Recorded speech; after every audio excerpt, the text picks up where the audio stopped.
this week, your president, Donald Trump, has been addressed for an interview that happened in February about COVID, admitting during the interview that COVID was deadly, dangerous, and actually very catastrophic. And one of our journalists, and I say our because he's American, but that's the only thing about makes him ours, actually confronted Donald Trump. And the video went like this.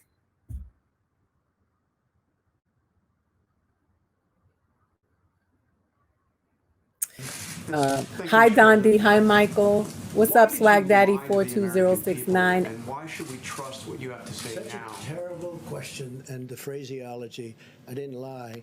What I said is we have to be calm, we can't be panicked.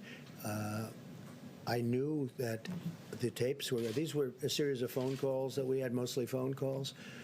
And Bob Woodward is somebody that I respect just from hearing the name for many, many years, not knowing too much about his work, not caring about his work. But I thought it would be interesting to talk to him for a period of, calls.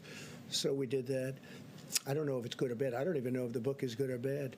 But certainly if he thought that was a bad statement, he would have reported it because he thinks that, you don't want to have anybody that is going to suffer medically because of some fact.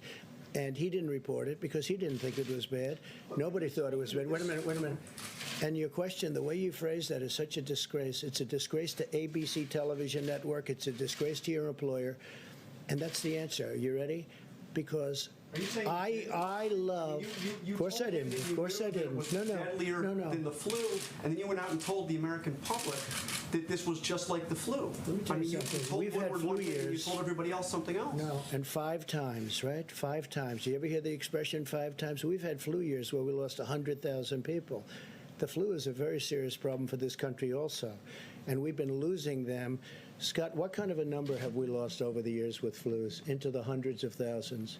Well, I mean, the last 5 years have been something like 35 to 80,000 per. So, Yes.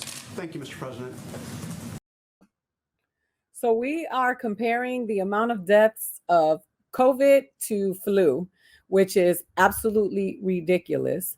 I'm so tired of everything being politicized, and I just want to sound off. So that's what this episode of Truth Serum is going to be about. It's going to be about me talking about these issues and just giving you my perspective, which is not law, but my perspective nonetheless. First and foremost, we know that Donald Trump was lying because he lied. He lied to the American public again, right? So there's no debate here. We're not going to sit down and have a conversation about whether he was lying or not. That's when you're speaking to one of his constituents versus one of his cult members, because if one of his cult members will deny that this was a lie and will rock with Donald Trump at all costs. And those are the people that you do not want to have a conversation with, because at this point, those people don't care anything about you. They are fans of Donald Trump, not constituents of the president of the United States. Second of all, we all know Donald Trump did not know phraseology was a word, or somebody gave him that word. He said that word and it happened to be a real word. So when he said phraseology and it was trending on Twitter, he know good and well that was a malaprop in his eyes. He did not know what he was saying. He actually tried to say a word. He made one up in the moment, and it just so happens to be in the dictionary. So that worked out for him. The other thing is the way that he positioned Bob Woodward was in the very Donald Trump fashion, right? Donald Trump says stuff all the time in a way that is either promoting or demeaning of something. And that's how he promotes products, because to Donald Trump, this has just become one of the other products that he promotes constantly, right? So he's either with you or against you. He hated Nordstrom when Nordstrom did not want to sell his daughter's clothing. They have used the political office to endorse.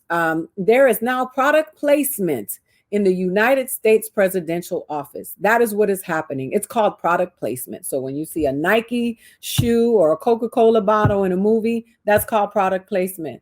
That is happening with the office that is supposed to be running the free world. So you have people endorsing and you have people, demeaning different products and different organizations for the benefit of the White House. They've been using campaign money for legal funds. All kinds of things have been happening. And yet, and still, there are a great number of people who are rocking with this administration. And they are rocking with it because either one, they have cognitive dissonance, they're dealing with Stockholm syndrome, and they don't realize the situation that they're in and how awful the consequences will be for those people who are not a part of that top 1%, for what is happening in this administration. Not to say that the Democrats are any better, but they are in this case, because at least, they're putting a little Vaseline on. And they can say I'm unhinged. They can say whatever they want. I'm not telling people not to vote. I'm not telling people of color not to vote. I'm just saying that we need to acknowledge what the elephant in the room. And the elephant in the room is that neither of these political parties have ever been effective when it comes to people of color. They have been the lesser of two evils. It has always been what they've been for people of color, Black people in America, marginalized groups in America. They tokenize, they politicize, they bastardize marginalized people for their causes. Then when they get into office, they develop a sudden case of amnesia and then forward and onward with the status quo. That is who it has always been. So when you come here and you talk to me about how the Dems did this and the Dems did that and the liberals did this. Look here, I am not here to tell anybody what their morality should be, what their morality is supposed to be. What I will say to you is that there should not be a politicizing of humanity. If you have to fight to say, leave gay people alone, Black people have the right to live, women should get paid just as much as men for doing the same jobs, then you know that we are dealing with a country, we're dealing with an administration, a political reality that is designed to keep people down. Because there shouldn't be a political party nor an agenda. Hashtags should not exist. We should not have to still have a fight for what it is to ask for the humane treatment of people who pay taxes and go to work in this country, regardless of what their sexual orientation is. You can be the most Christian person on the planet. You can praise God all you want. You know good and well that it is not your job to go around judging people if you are a Christian. And I know because I was raised a Christian in the church. Your job is to walk in a way that's worthy of the calling, and you are supposed to let God do God's work. You're not supposed to be telling people that they shouldn't be gay, that they're going to burn in hell, because life and death are in the power of the tongue. So you shouldn't be using your mouth to talk to people, judge people, be judge, jury, and executioner, because you know that that's not what you're supposed to be doing if you're a Christian. You're not supposed to be doing that if you're a Muslim. You're not supposed to be doing that if you're Jewish. You're not supposed to be doing that if you're Buddhist. Your job is to walk in a way that is so exceptional that other people will say, I want to be that. That is what you're supposed to do. Your testimony should be enough than to walk around judging people. So if you think gay people are going to burn in hell, if you don't believe in transgenderism, that is none of your business. As an American, as a person who believes in what this alleged democracy is supposed to mean, then you should be fighting for all people in this country to have their rights and their moral issues, as long as they are not infringing on the rights of others and the safety of others, should be what they should be allowed to do, right? So you should be fighting for that if you are a true American patriot, if you are a true upholder of democracy, right? But you want to talk to me about, and listen, I don't want to make every conversation about Donald Trump, and because Donald Trump has already showed us who he is. We've seen who Donald Trump is when he said grab them by the pussy, that the immigrants were rapists and murderers. There are good people on both sides. He's already told us who he is. So for us to continue to have this debate and this conversation about who Donald Trump is unbelievably ridiculous. And we need to stop having these conversations about who Joe Biden is, because we know who these people are. Kamala. A lot of people want to continue to, assassinate her for doing the things that all politicians in this country have done. We're going back to Donald Trump denying about coronavirus, which is disproportionately affecting Black and brown people and the marginalized. He knew. You goddamn right he knew. Because who's dying the most at the hands of this horrible pandemic, right? He knew. So, of course, we have these conversations over and over again.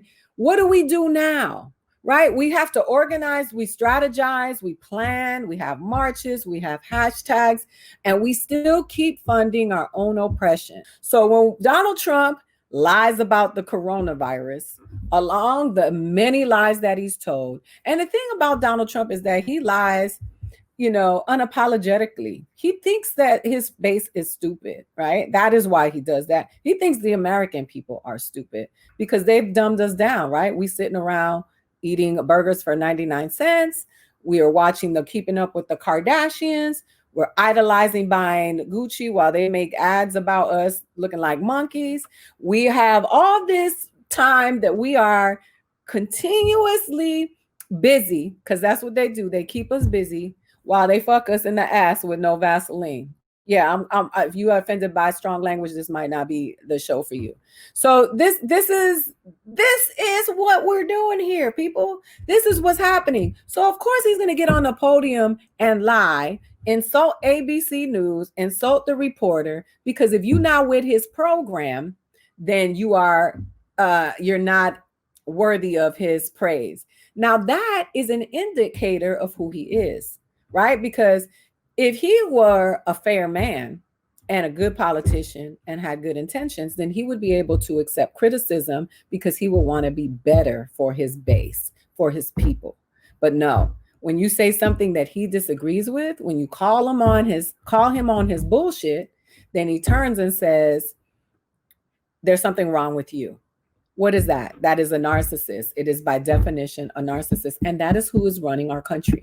So not to say that the Democratic leadership is so much better, but it's better than that, right? Because at this point, they trying to kill us.